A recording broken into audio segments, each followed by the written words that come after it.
Progress on 2025 appropriations bills stalled in the House a little bit this week when members failed to pass a legislative appropriations bill.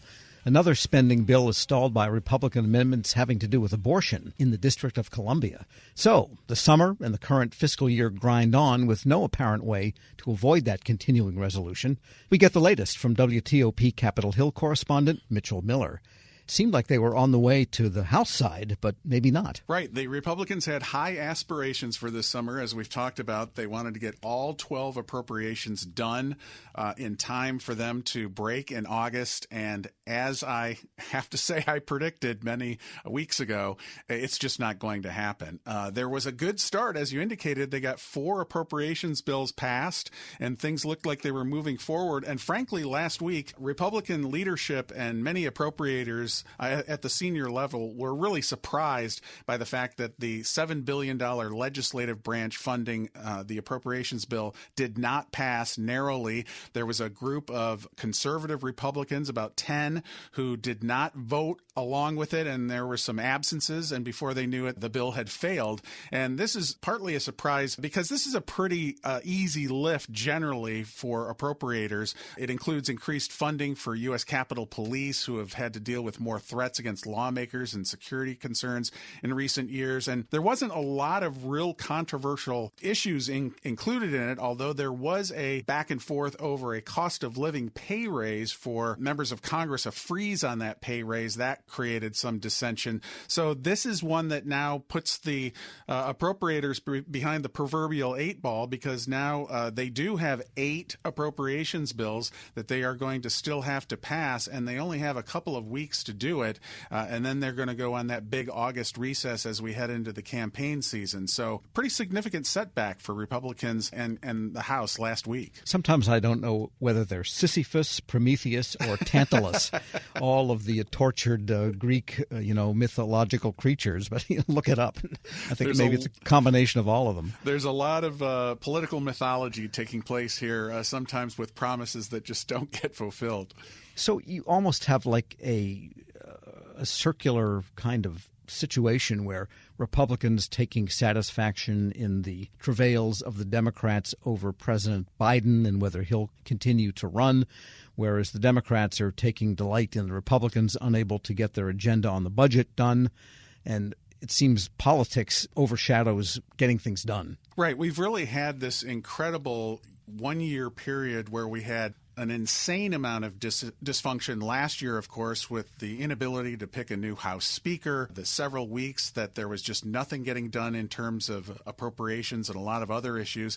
And now we move to this year, and things have shifted, obviously, in connection with the whole controversy in connection with President Biden's debate and what's going to happen with that. And Republicans are feeling pretty good about it. So they're kind of beating their chests and saying, at least many of the conservatives within the House are saying, wait, why do we have to bargain with Democrats at this point? We shouldn't even worry about this because eventually former President Trump is going to get elected and we're going to enlarge our majority in the House and potentially take over the Senate. Other Republicans are saying, wait a second, we still need to do the heavy lifting that always has to be done in terms of appropriations. So you have this, as you say, a big pendulum shift back and forth with the politics dominating everything rather than the nitty-gritty of what gets done. And just one small example of that is what has happened with the riders on the Financial Services and General Government Services bill, a relatively smaller appropriations bill, but this is again one where a lot of Republican conservatives like to tack on these riders, and one of them is in connection with reproductive rights, and they want to essentially take away a law that would protect people that go after certain reproductive actions, whether it's an abortion or something else, and basically take away the protective law that would allow them to do that in D.C. So another example of the GOP trying to get inside the D.C. spending and appropriations. So that's just one small example, but all of these things add up to a lot of sand in the gears and the reason that we're just not getting all these appropriations bills done on time. We are speaking with Mitchell Miller, Capitol Hill correspondent for WTOP. And then there has been some positive testimony on Capitol Hill. I think Danny Warfel, the commissioner of the IRS, was touting some success thanks to spending that has been showered on the IRS. Right. This is a success story for the IRS and supporters of providing more funding under the so-called Inflation Reduction Act. That was what provided an additional $60 billion that many Democrats and some Republicans said is needed to help with enforcement at the IRS, which was, of course, dealing with such a huge backlog. But just one example of where the IRS, if they have the money, if they can hire more accountants, do more forensic investigations, they collected $1 billion in taxes and penalties that were owed by hundreds of wealthy households, about 1,600 households. IRS Commissioner Danny Werfel told lawmakers that they were getting all of this money back basically because they were finally able to enforce what they needed to do. And he said that these weren't even bills that were in dispute. These were bills that the people knew they owed the money, but because the IRS literally didn't have the staffing to do the investigations and collect, they were allowed to get away with this. So many of these people actually owed up to like $250,000 in back taxes each. So all of that money adds up. And so this is a little success story, as I said, for the IRS. That's even better than vacuuming under the sofa cushions. That's a lot of vacuuming and a lot of coins in the sofa. But they did promise, I think Werfel said, that there's much more to come on that front with more resources towards wealthier taxpayers.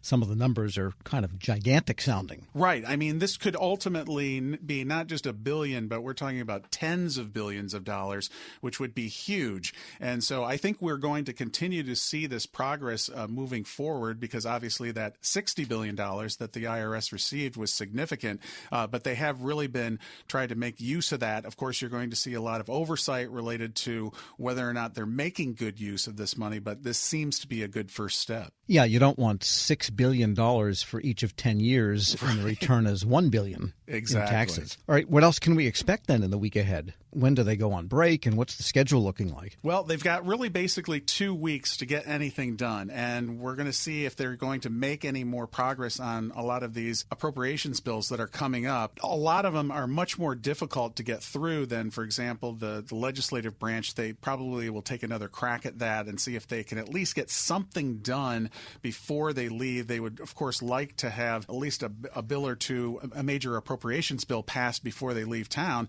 But after that, then things, the crickets start to play around here in August because they're all going to be gone and they're all going to be campaigning in their districts. So I think they may make a little bit of progress on some of these smaller appropriations bills.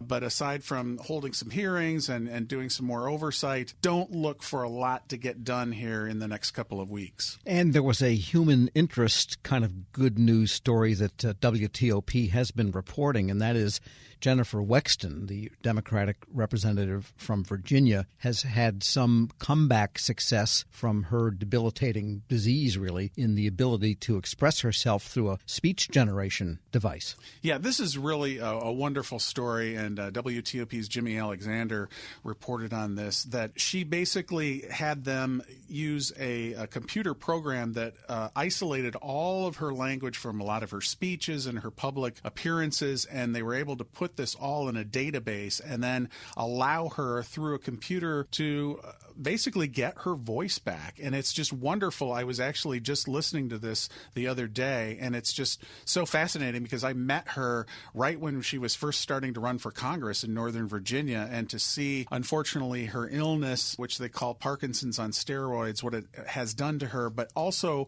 her incredibly heroic efforts to just keep working. She comes into the Congress and continues to do the work of her constituents, even though she's dealing with this very debilitating illness. This allows her to literally get her voice back, and to hear her, you can actually hear the satisfaction in some ways with the way that she's able to talk. And she also has some advice for people, which is if people offer to help you, take that help. She said, initially she was probably a little hesitant, but she was so glad she did. And this voice program is something that's just really wonderful for her. And I'm really glad that we could bring that to listeners and our audience. All right. Well, we wish her well. Mitchell Miller is Capitol Hill correspondent for WTOP. As always, thanks so much. You bet. And we'll post this interview at federalnewsnetwork.com/Federal Drive. Hear the Federal Drive on your schedule. Subscribe wherever you get your podcasts.